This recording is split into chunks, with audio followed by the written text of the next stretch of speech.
Welcome to EpiSTEM podcast. This EpiSTEM podcast is brought to you from the National Centre of STEM Education at the School of Education in the University of Limerick.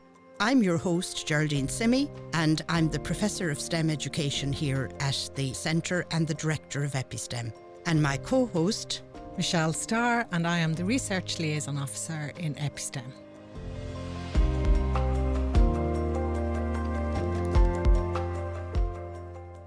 You're welcome to the EpiSTEM podcast.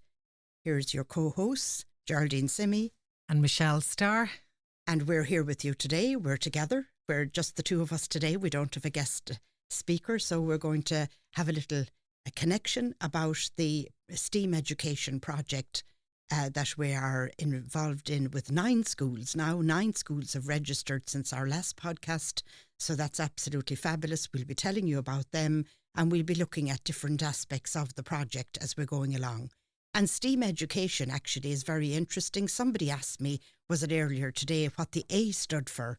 And it's about adding the arts and the ethics into the STEM education. And of course, STEM education is about science, technology, engineering and mathematics. And then if you add in the arts and the ethics, then you have it turned into, I suppose, education, really, the human belonging and being and relationship and ethics and everything comes in there. Yeah, that's exactly it. And today, maybe we'll just give ourselves a challenge and we'll see how we'll talk around maybe the M part, which is harder. We'll just pick a little area like the data and see, well, how can be integrated? We don't have to make everything fun, but so that there's a focus on the reason for doing it and for the children doing it.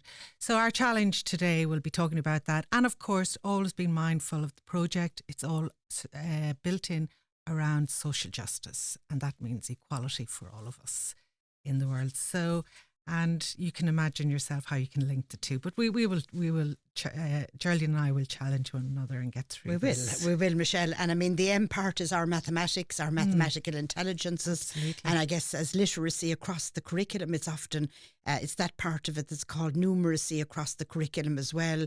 I mean, we need actually that numeracy in all our lives. We need to have mathematical intelligence through managing finances, through lots of different aspects of our lives. And I was thinking, was it the other day we saw this shuttle going out and turning and coming back? Well, if they got the maths of that wrong, it certainly they wouldn't have clasped it, brought it back and put it back into the right space. So if you're going off for a mission to Mars and you get the data wrong, you could end up out there in outer space, twirling around, wondering where you're going to end up. So there's so many reasons to get the data right. Exactly. And there's so many reasons to be able to question the data. And that critical literacy is very important. So we'll chat about that. But maybe first, Michelle, do we want to, I suppose, celebrate the schools that have registered in Limerick with us on, it's a pilot project in Limerick. So if you're in some other part of the country, don't worry, your turn will come. This year, it's a pilot project in Limerick, and we're asking the transition year students or any other class the teachers find that they want to try this on. We're asking them to design an eco-village in Ireland for 2050, and that gives them some time and some imagination in this regard. Yeah, and you're right. And we have 9 schools, which is wonderful, from across the county and city of Limerick. And they are all a combination of mixed schools, boys' schools and girls' schools. So we have a good combination there. So will we name out the schools? Yeah, good idea. Okay. Yeah. So will I start? Yeah, you could do your list there, yeah. Okay, so we'll go Coláiste College, or Castletroy College in Castletroy, which is here beside us. Then we've Crescent Comprehensive College in Duradoyle, Desmond College in Newcastle West, Coláiste Ciarán in Croom, and... Yeah, I can continue on with that. And a reminder again, it's a school university Hunt Museum partnership. And so it's the University of Limerick, the School of Education, and our own research centre, EpiSTEM, in the school that's actually leading this out. And the Hunt Museum here in Limerick City is with us. And the schools we've had our contact with the schools has been done through the Limerick Education Support Centre. So continuing on with those schools, then we've Colosh the Joseph in Kilmallock, we've Colosh the Nano Nagle here in Limerick City, we've St Clement's College in Laurel Hill Avenue in Limerick City, we have St Munchin's College here in Corbally in Limerick City, and we've Thomond Community College in Moylish Park here in Limerick City. So we're delighted to have 9 schools registered for the pilot project and a transition year project, and this opportunity for young people to think into the future with their teachers and to think of using their STEM subjects and the arts in a nice way to actually imagine their local community and a local eco-village in Ireland in 2050. And so maybe we'd begin with that idea of that critical numeracy and the data. Yes, of course. Yes, so what we're talking about, I suppose we want them to design a village, and they've, the social justice aspect of it. And we need, as you were saying about the mission that was going up to Mars and back again, you need information. So what a better place than the Central Statistics Office, which has a great CSO.ie website, and you can get all sorts of data there. And in this area, depending on where the eco-village students could use their own community, and they can go into the CSO, the Central Statistics Office website, and get a small area data on the demographics of their own local population. So what the ethnic mix, the gender mix, even the age profile, all of that is there. If they wanted religion, it's there. And with that data, they could look and see, well, how can we design our sustainable village? Because without, for social justice and for climate action and climate justice are all the same coin. But so it's a very, very interesting way on how to do it. Because taking anecdotally, what I was thinking about was when I was just talking through here, when I lived in Singapore many, many years ago, and looking at the big blocks of flats, as they call them, and they still do there, there was always this cohesive community.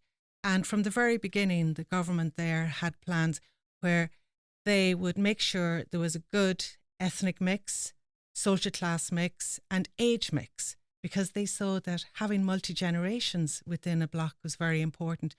And it was very clever, because if you think about it, that's in itself, just that little aspect of it could help with the healthcare system cutting down, because they're with family and they're social, they have social relations continually. The multi-ethnicity, you can imagine what children and even everyone learns from one another. So they just have a great way, and they still do it in putting together these big blocks of apartments, which they then subsidise for families to purchase. So that's in mind. Yeah, keeping that in mind. And of course, that's a big one, because if you're thinking of looking out into Ireland in any village life or community life, town life, city life, urban life, whenever in Ireland in 2050, if you're thinking about that, the Central Statistics Office tell us that our population will be over 6.5 million. I think that's what the latest Central Statistics Office is about, our population. Now, we want to be a decent democracy, a thriving economy and a sustainable environment. Well, how would we get any of that if we don't have peace building between all of the different ethnicities and between and also retaining our own Celtic culture, being able to respect difference, not being swallowed up, but also being able to respect and work around having a kind of a pedagogy of difference, being able to genuinely have a cosmopolitan approach. That would strike me as important. So it isn't about one or the other. It's that kind of inclusive pedagogy. So that idea of the students looking to that in that space makes sense. I'm looking here at the United Nations sustainability goals, and number 10 there says reduce inequalities. Oh, yeah. And of course, that's really a key part of our project when we're looking. And then if we're looking at data, was it Mark Twain, the American writer and a novelist, that said, you know, you can have lies, damn lies, and statistics.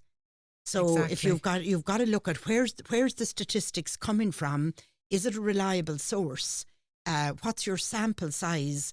And you've got to ask the question, so how are we going to get students to have that critical literacy? For example, you could say 2 out of 3 people preferred this washing up liquid. And then somebody could claim 66.7% of the population loved that washing up liquid. So how do we get the students to poke in the questions?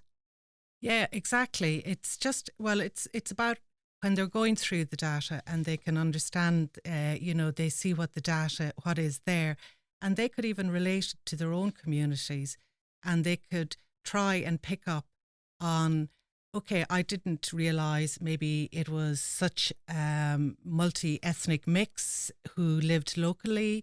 They could look at maybe segregation. So what's happening? Is there segregation? And trying to keep in that. We've had no benefit for that. And then I suppose what is part of all of this is as well, you can imagine trying to think through the process of with the data, and we have to think through how do we interpret things. And a great way is, I know from, this is maybe going in a different direction, but we can come back to the research. But a great way of the way we all think is through culture and awareness of our culture. And I'm sure as the teachers who are listening know about Bourdieu, and he's a great lens for all of us to wear when we're trying to look at culture and our biases. And I saw a great thing the other day where biases actually are how we process data in a particular way to go with our beliefs. And beliefs are culturally, we learn our categories, we learn everything through culture. So we have to think of how we filter information as well through ourselves. And that's only through an awareness.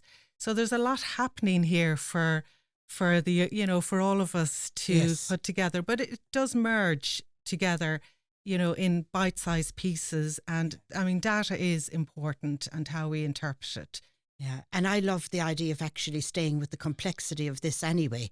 Because I think STEAM education, if it involves all of those disciplines and a kind of the light in between them and everything, and our values and our beliefs do come from our culture, our heritage, our religion, all of the above, if you like, all make a difference. But it's about being able, again, in the same way as we would have a plurality around different people, to be able to actually marry all of the different disciplines and the different ways of knowing, and to be comfortable to be able to pick and choose and be able to be critical and to know where you stand. That idea, if you stand for everything, you'll kind of fall for, if you stand for nothing, you'll fall for everything. So that idea. So in our own maths, in the School of Education, we have 3 maths lecturers in education that I know of anyway. Niamh O'Mara and Olivia Fitzmaurice and Paddy Johnson are actually very productive in their research and development, and they are well known to the Irish Maths Teachers Association.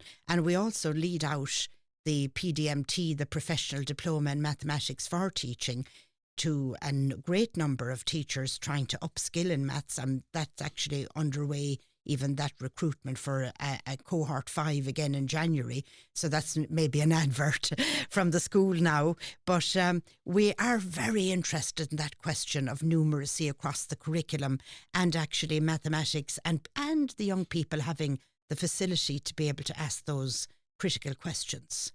Exactly. And the great thing about the CSO data is it brings in our whole equality and social justice element to it, and how we can use the data favourably for this.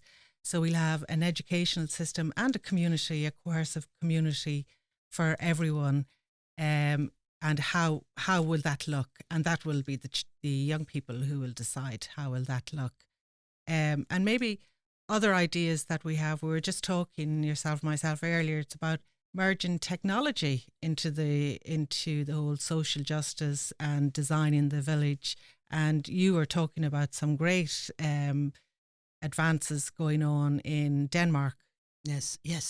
Yes, in Denmark and in the Netherlands and in lots of the Nordic countries, they've obviously used their talents for social democracy very well in clubbing together and deciding how they would keep their energy sources and what percentage of them they keep. I think in the book that we're publishing at the moment, is it about 20% of their wind energy is owned by the state and owned by communities, so that they can kind of save the money from that to keep developing and keep using technology and all of that.